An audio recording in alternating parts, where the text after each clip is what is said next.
Story of the Week, an Up with Chris Hayes exclusive. Speaker Boehner's lobbying buddies are proposing a hit job on Occupy Wall Street.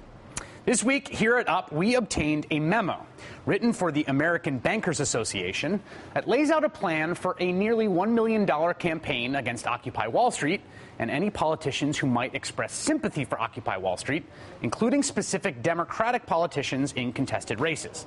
The memo was prepared by the Washington lobbying firm Clark Lytle Geduldig Cranford, or CLGC for short. Two of the partners at the firm are former aides to Speaker John Boehner, and the firm's website boasts of its closeness to the current speaker.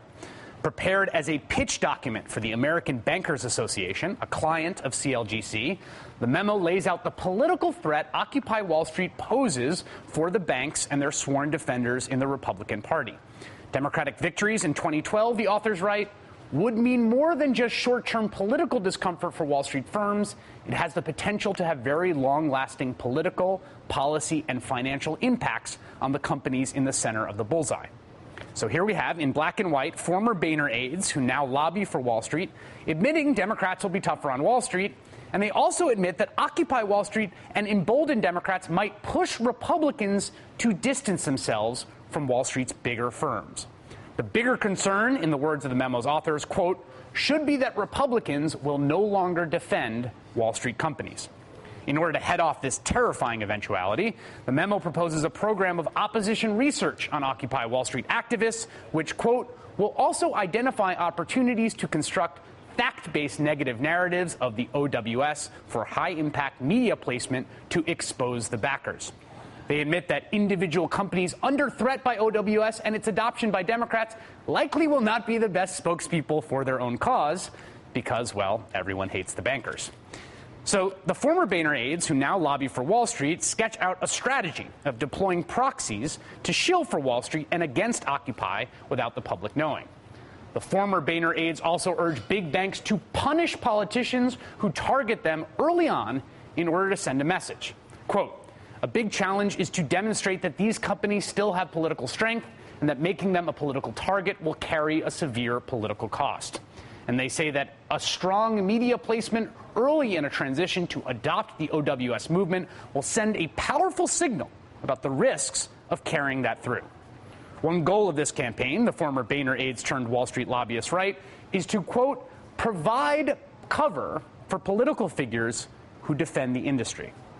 They are proposing a campaign using Wall Street money to defend Wall Street's political allies and specifically targeting Democratic politicians for re-election who might stand up to Wall Street, naming Ohio Senator Sherrod Brown and identifying Senate races in Florida, Pennsylvania, Virginia, Wisconsin, and New Mexico for targeting as well. It was always clear that if Occupy Wall Street began to have some success, it would precipitate a massive backlash from the powers that be. And now we've seen this week, as I said, the Empire Strike Back. We placed a call to Clark Lytle Geduldig Cranford to ask them about the memo, and they did not respond. The American Bankers Association told us, quote, our government relations staff did receive the proposal. It was unsolicited, and we chose not to act on it in any way. Nevertheless, what's contained in this short memo are all of the most craven, corrupt, and insidious forces of the status quo coming together to squash Occupy.